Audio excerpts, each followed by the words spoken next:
지금 당장 끊으면 1년에 500만 원 아끼는 소비 8가지. 월급은 그대로인데 물가는 왜 자꾸 오를까요?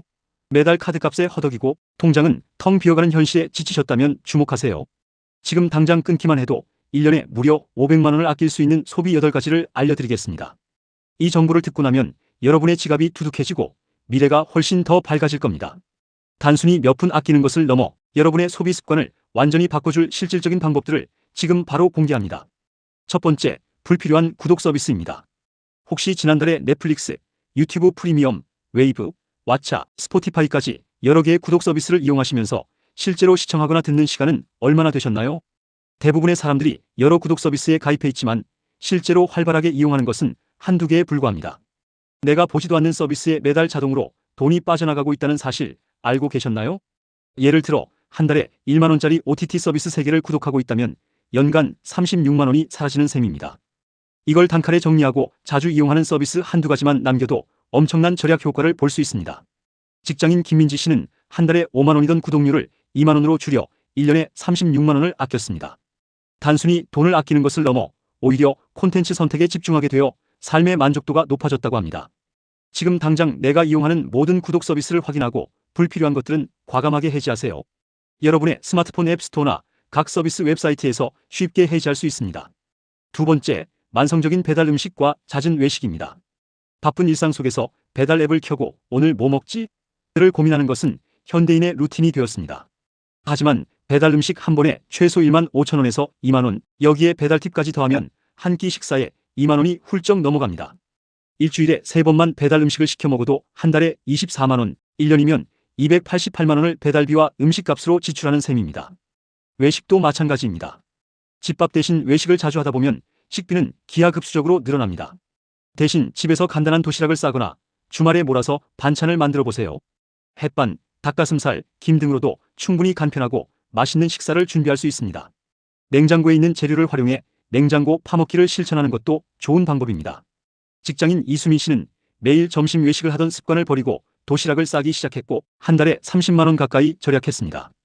1년으로 따지면 360만 원입니다. 처음에는 귀찮겠지만 조금만 노력해도 큰 돈을 아낄 수 있습니다. 쿠팡 같은 온라인 쇼핑몰에서 대용량 식재료를 구매하면 개당 가격을 더욱 낮출 수 있습니다. 배달 음식을 줄이는 것은 단순히 돈을 아끼는 것을 넘어 건강한 식습관을 만드는 지름길이기도 합니다. 세 번째, 습관적인 커피 구매입니다. 아침 출근길에 마시는 테이크아웃 커피, 점심 식사 후 마시는 카페라떼, 오후에 춘곤증을 쫓기 위한 아메리카노까지 하루에 2잔만 마셔도 1만 원이 넘습니다. 한 달이면 30만 원, 1년이면 360만 원이라는 엄청난 금액을 커피값으로 지출하고 있습니다. 이 돈이면 해외여행을 한번 갈 수 있는 금액입니다. 이 습관을 지금 당장 끊고 대신 회사 탕비실 커피나 집에서 내려 마시는 인스턴트 커피 혹은 캡슐 커피로 대체해보세요. 텀블러를 사용하면 할인 혜택을 받을 수도 있습니다. 한번 습관을 바꾸기 시작하면 커피값으로 아낀 돈이 여러분의 통장에 차곡차곡 쌓이는 것을 보며 놀라게 될 것입니다. 실제로 대학생 박준영 씨는 매일 스타벅스에서 커피를 마시던 습관을 버리고 학교 카페에서 텀블러 할인 혜택을 받거나 집에서 직접 커피를 타서 마셨습니다. 그 결과 한 달에 20만 원 이상을 절약할 수 있었고 그 돈으로 어학연수 비용을 마련하는 데 보탰다고 합니다. 작은 습관의 변화가 만들어내는 놀라운 기적입니다. 네 번째, 충동적인 의류 및 잡화 구매입니다. 예쁘니까 세일하니까 지금 안 사면 후회할 것 같아서라는 이유로 옷장 가득 옷을 채우고 계신가요? 하지만 우리는 대부분 옷장 속 옷의 20%만 입고 나머지 80%는 거의 입지 않는다는 통계도 있습니다. 한 번 입고 버려지는 패스트 패션이나 유행이 지나 입지 않게 되는 옷들이 얼마나 많은지 생각해보세요. 이런 충동적인 구매는 생각보다 큰 지출로 이어집니다. 예를 들어 한 달에 10만 원씩 옷을 산다면 1년이면 120만 원이 사라집니다. 대신 10만 원 이상의 고가 물건을 구매할 때는 3일 유효기간 원칙을 적용해보세요. 사고 싶은 물건이 생기면 3일 동안 고민하고 3일 후에도 정말 필요하다고 생각될 때만 구매하는 것입니다. 이 간단한 원칙 하나만으로도 충동 구매를 크게 줄일 수 있습니다. 또한 구매하기 전에 이미 가지고 있는 옷들과 잘 어울리는지 여러 가지 스타일로 활용 가능한지 꼼꼼히 따져보고 나에게 정말 필요한 가치 소비를 실천하는 것이 중요합니다. 친구들과 옷을 교환하거나 중고 마켓을 이용하는 것도 좋은 대안이 될 수 있습니다. 옷 구매를 1년에 50만 원만 줄여도 그 돈으로 다른 유익한 경험을 할 수 있습니다. 다섯 번째, 사용하지 않는 헬스장 회원권이나 각종 학원 수강료입니다. 새해 목표로 운동하기, 외국어 공부하기를 결심하고 야심차게 헬스장 회원권을 끊거나 학원에 등록했지만 막상 몇 번 가지 못하고 돈만 날린 경험 다들 있으실 겁니다. 특히 헬스장 장기 회원권이나 어학원 패키지 등은 한 번에 큰 돈이 지출되지만 꾸준히 나가지 않으면 고스란히 버려지는 돈이 됩니다.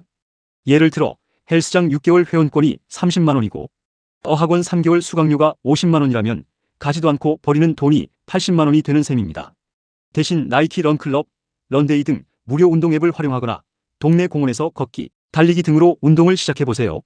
외국어 공부도 유튜브나 무료 언어 학습 앱을 활용하면 충분히 효과적으로 할 수 있습니다. 꾸준히 할 수 있을지 확신이 없다면 일단 무료 서비스나 단기간 체험 프로그램을 먼저 이용해보고 결정하는 것이 현명합니다. 정말 필요하다고 판단될 때만 돈을 내고 결제하세요. 이렇게만 해도 연간 수십만 원에서 100만 원 이상을 아낄 수 있습니다. 여섯 번째, 불필요한 모임이나 과도한 유흥비입니다. 사회생활을 하다 보면 이런저런 모임에 참석해야 하는 경우가 많습니다. 하지만 모든 모임이 나에게 유익하거나 즐거운 것은 아닙니다. 억지로 참석하는 모임은 시간뿐만 아니라 금전적으로도 손해입니다. 술값, 식사비, 택시비 등 한 번 나갈 때마다 최소 몇만 원에서 많게는 10만 원 이상이 지출됩니다. 한 달에 불필요한 모임을 2번만 줄여도 10만 원, 1년이면 120만 원을 아낄 수 있습니다. 모든 약속에 응하기보다는 나에게 정말 중요한 사람들과 의미 있는 시간을 보내는데 집중하고 불필요한 약속은 단호하게 거절하는 용기가 필요합니다. 유흥비도 마찬가지입니다.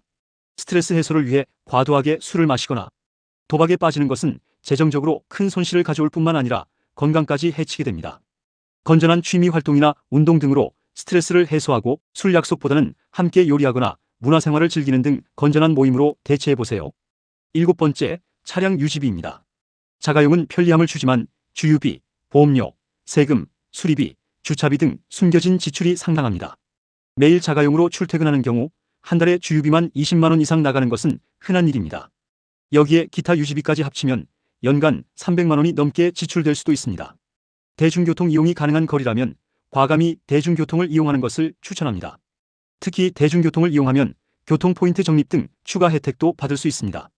차가 꼭 필요하다면 경차를 고려해보세요. 경차는 통행료, 주차비, 보험료 할인 등의 혜택이 있어 장기적으로 큰 돈을 절약할 수 있습니다. 카시어링 서비스를 이용하는 것도 좋은 대안이 될 수 있습니다. 매일 출퇴근할 때 대중교통을 이용하고 주말에만 카시어링을 이용하는 방식으로 차량 유지비를 획기적으로 줄인 사람들도 많습니다. 단순히 자가용을 줄이는 것만으로도 연간 100만 원 이상의 비용을 아낄 수 있습니다. 마지막 여덟 번째, 불필요한 일회용품 구매와 낭비적인 소비입니다. 마트에서 장을 볼 때 무심코 담는 비닐봉투, 카페에서 사용하는 일회용 컵, 집에 쌓여가는 플라스틱 배달 용기 등은 환경에도 좋지 않을 뿐더러 우리의 지갑에도 부담을 줍니다. 개인 컵이나 텀블러를 사용하고 장바구니를 휴대하며 플라스틱 용기 대신 다회용기에 담아오는 습관을 들이세요. 작은 습관 같지만 이 또한 쌓이면 큰 돈이 됩니다. 예를 들어 한 달에 일회용 비닐봉투 구매에 5천 원, 일회용 컵 사용으로 할인받지 못하는 금액이 1만 원이라고 가정하면 1년에 18만 원이 사라집니다. 또한 너무 많은 물건을 한 번에 구매해서 유통기한이 지나 버리거나 유행에 따라 쉽게 버려지는 물건들을 사는 낭비적인 소비도 줄여야 합니다. 필요한 만큼만 구매하고 물건을 오래 사용하는 습관을 들이세요. 중고마켓을 활용하여 안 쓰는 물건을 팔거나 필요한 물건을 저렴하게 구매하는 것도 현명한 소비 방법입니다. 이렇게 8가지 소비를 지금 당장 끊는다면 1년에 500만 원 이상을 충분히 절약할 수 있습니다. 500만 원이면 작지 않은 돈입니다. 이 돈으로 목돈을 마련할 수도 있고 투자하여 자산을 불릴 수도 있으며 오랜 꿈이었던 해외여행을 갈 수도 있습니다. 절약은 단순히 돈을 아끼는 것을 넘어 여러분의 삶을 통제하고 재정적 자유를 얻는 가장 확실한 방법입니다. 오늘 말씀드린 내용들을 다시 한번 정리해드리자면 불필요한 구독 서비스 해지, 배달 음식 및 외식 줄이기, 습관적인 커피 구매 끊기, 충동적인 의류 및 잡화 구매 자제, 사용하지 않는 헬스장 회원권 및 학원 수강료 정리, 불필요한 모임 및 과도한 유흥비 줄이기, 차량 유지비 절감, 그리고 불필요한 일회용품 구매 및 낭비적인 소비 자제입니다. 이 8가지 습관을 여러분의 삶에 적용해보세요. 처음에는 불편하고 어렵게 느껴질 수도 있지만 작은 노력들이 모여 결국 큰 변화를 만들어낼 것입니다. 지금 바로 여러분의 소비 습관을 점검하고 500만 원 절약 목표를 달성해보세요. 여러분의 성공적인 재정 관리를 응원합니다.